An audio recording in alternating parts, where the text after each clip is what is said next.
morning. We're here with some people from physical therapy, and we're going to talk with Karen Hall, who is our rehab manager, and Natalie Johnson, who is one of our physical therapists.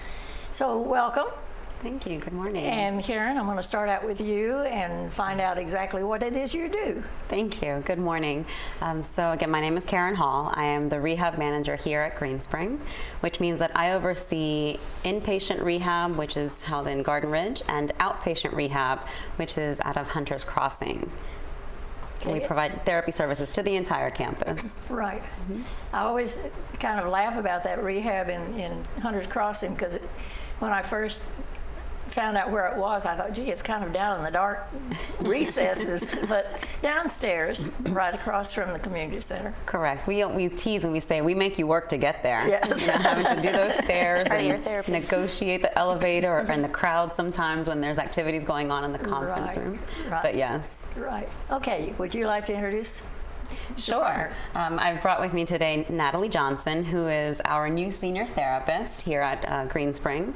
She has actually been with, I'll let her introduce herself and say a little bit about herself, but she has assumed the position of senior therapist, which was once the assistant manager position, but due to the climate change in healthcare and the needs of the community as well as the department, making sure that we are being the best stewards of the community resources as possible, we found that a senior therapist would be the most appropriate position at this point in time. Mm-hmm. And so Natalie will be doing a lot of, she would be assisting me with administrative tasks, but providing a lot of clinical care to our residents as well. Oh, so you don't have to lose the patient contact. Exactly. I know that's what most people dread when they move into a management position. Yes, exactly. Yeah. And I've actually been here for 2 years working at what we call PRN, or an as-needed status. So I've been here every week, but not every day, every week. So this is a move into a full-time position, and then a move from completely all clinical care to, like Karen said, helping with the administration tasks as needed. Yeah. How long have you lived here in this area? I have been here about 6 years. Have you? I'm a Texan, so. Oh, okay, welcome aboard. There are a lot of Texans here. There are a lot of Texans here, yeah. You put a Texan and a Floridian together. No. There are a lot of Floridians here, too. So we're cold, basically. In fact, I think there are people from every state here. Yes. It is. And a few dozen countries, too. Correct. Mm-hmm. So, well, tell us a little bit more about what goes on. So rehab, as you can imagine, we stay pretty busy. We are a sought-after department, which is a good thing because our goal is always to get our residents to continue moving and maintain that mobility and function as long as you can. You know, we offer here on campus, it's the continuum of care. Right. So we have from residents who are independent living, who are doing their own thing and, you know, living their lives, as all of the residents are, with just different levels of assistance. Right. So our goal with rehab is to aid and support our residents to maintain that that lifestyle as healthy and safely as possible, and then make the recommendations as needed when a transition needs to occur. So. Okay, explain that last transition. So transitioning. So for example, we have a lot of residents that might move in. We'll start from the independent living phase. They may move in into independent living perhaps 10, 15, 20 years ago. Well, 15 years ago, 16, 17 years ago. And, you know, as we age, naturally, even myself, I know I always get told, you're so young, you're not aging. Well, we all age. Not doing the same thing you were when you were 16. So we all age, and our function changes as we age. Right. And so perhaps we get to a point where when we were living outside of Greenspring, you moved in because you wanted to not have to worry about cutting the grass and shoveling or having to take out the trash and all these day-to-day tasks. And so we move here because we're either not able to any longer or it becomes burdensome. So same thing with independent living. Perhaps as we age, things become a little more difficult, a little more challenging. Perhaps we can't quite make it over to a dining room in particular that's across campus. So rehab is going to assist with, can we keep you up and walking? Do you need an assisted device to help you do that? And when the time comes that perhaps you're no longer safe to do that or perform those tasks, then we start having conversations as a team with yourself as the resident at the core of the discussion. A lot along with family members, perhaps social workers, and other members of the team on campus. And we say, what is the best place for you to be at now? Do you require assistance in the home? Do we consider perhaps moving to assisted living where you receive more assistance, but continue to have that independence, as much independence as possible? And so we kind of assist throughout the process to best recommend what the appropriate level of care would be. But again, it's not a sole decision by rehab. Right, It is a team effort with the resident at the core of that decision. I know you have a system whereby you can evaluate someone's physical status. Correct. And that's usually, again, in conjunction with the physicians, as well as other members of as we call it, the interdisciplinary team here on campus. And again, that can include home health, can include social work, it can include the physicians, dietitians, anyone really. And what we do is they make a referral to therapy and say, can you please check Yvonne's walking? She doesn't seem as steady. And so you can come to physical therapy or occupational therapy, whatever the case might be, and we will assess what the needs may be. And can we assist and help, or how do we best provide care to you? And that same goes for Garden Ridge. Oftentimes people see that, oh, it's a nursing home, I don't want to go there. And that's It's unfortunate. only part of it that is. Right. And even still, it's long-term care. Unfortunately, nursing home has such a negative stigma It to does. it. It does. And we hope to be able to change that mindset where, Garden Ridge, it has long-term care, it has short-term skilled rehab, as well as the assisted living. And we offer rehab to the entire continuum, so individuals in long-term care, individuals in assisted living, as well as the short-term rehab. And that is a short-term stay. We're not looking to keep you there a long time, but kind of transition you along the way to wherever next might be. Right. Okay. Natalie, tell us a little bit about yourself. Like I said, I was born and raised in Texas. I worked. Whereabouts in Texas?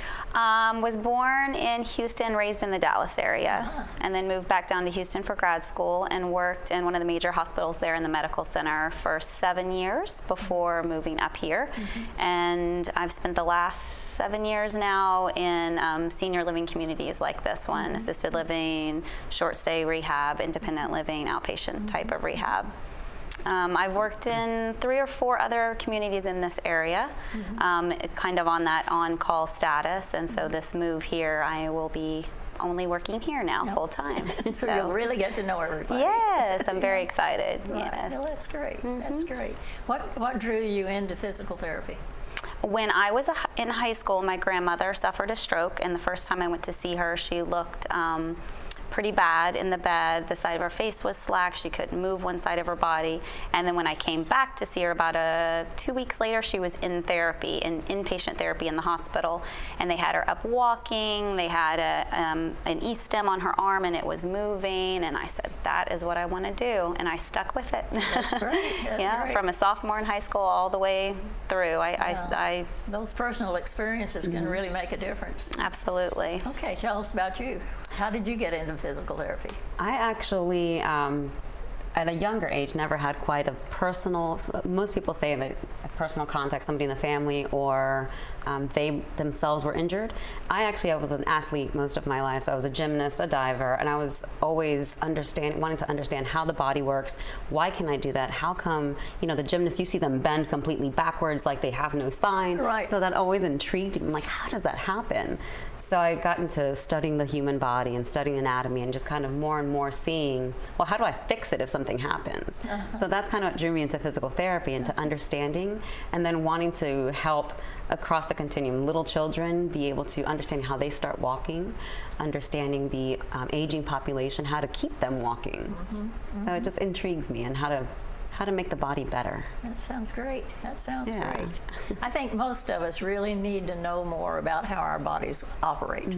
Because I think if we did, we might, I don't know whether I should say take better care of them, but at least know what's happening and something about them. I would agree. I think a lot of times it's difficult, and we have the conversations a lot with, I have the conversations with my parents as well. My father is 68 years old, and he always says, I can't do this anymore, and I can't do that anymore. And I try explaining. I'm like, well, Dad, you know, as the body ages, no, I should still be able to. I'm like, Dad, you haven't done that in 15 years. Why would you be able to do that now? Exactly. So just having that conversation, like you said, understanding the body a little better so that you can understand what your abilities and limitations might be and how to kind of work around those. And that's also what rehab is there for. I was about to say, I think that's a big part of what we do that people may not know is education. I think that's important, and I think also the fact that we don't really have to accept our limitations as such. Right. There's ways to adapt. do it differently or whatever. Absolutely. And I know we get stuck in our ways and have customs and habits of what we like to do, but it's a matter of we don't want individuals to lose that independence, and so we want to teach you strategies on how to achieve the same outcome, just in a different manner. It might not be what you're accustomed to, but doing it differently. You know, you might think about doing some classes on that. They have classes on finances and that type of thing. Why not one on body care? Absolutely. As a matter of fact, one of our goals, you know, for 2017 is to really reach out to the community more and get more involved with our residents and find out what it is that our residents desire and what they want to know, so that we can offer, you know, courses or workshops on how to better care for yourself, how to better move, or just maybe some basic stretches and activities that will facilitate better health throughout the day. Because I think sometimes people think, well, I'd like to do something, but I'm not sure I should, you know, because of the situation. Absolutely. And again, we're great partners in identifying the needs, identifying, you know, how to get those needs taken care of. If it's, you might come see us and we say, you should really check in with a physician. We think this would be appropriate, but it would be best if you check with the physician first. And we can help facilitate that process. Sounds great. I know you have an active department. We really do. And again, inpatient and Garden Ridge, as well as outpatient and Hunter's Crossing. Always looking for ways to keep everybody moving. So you'll often see us moving about the community. You might see us, trying to even get individuals to learn how to ride the shuttle in a more safe manner. Right. You know, something as simple as that. We don't think about rehab facility, you know, helping out in that way, but it does. Yeah, getting up onto the shuttle, off the shuttle safely. You know, navigating our curbs around here. Right. You know, those day-to-day things that we do that we take for granted. Okay. Now, if I go in, I have to have for prescription to go for physical therapy, right? For Hunter's Crossing, for Hunter's the Crossing. outpatient, correct. Okay. Okay, describe for us, Natalie. I come to the door of physical therapy at Hunter's Crossing. What am I going to run into?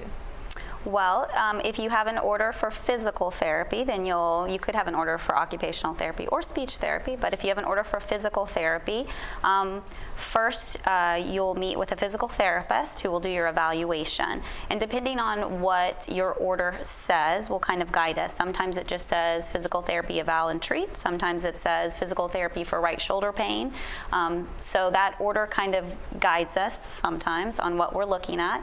And then part of the evaluation is a conversation. What brought you here? What are you not doing anymore that you would like to be doing? What kind of pain do you have, and how is that pain limiting you? So we have a conversation on what brought you to the doctor to ask to have therapy in the first place, or why did your doctor recommend us to you for what you understand. And then after we do what I call the talking part, then we do the hands-on evaluation. And we'll look at you from top to bottom, look at what we call your range of motion, how your joints are moving, look at your strength. We have different tests to how to measure that. And then we will look at how you move. Even if you're there for shoulder pain, we'll make sure that you're walking, or if you have an assisted device, that you're managing that well with the shoulder pain. We have various objective measures, we call them, that are measured against what they call norms. So we can tell you are a high fall risk based on this score that we did, and we can explain to you what that test means. And that's just one example of different tests that we can do.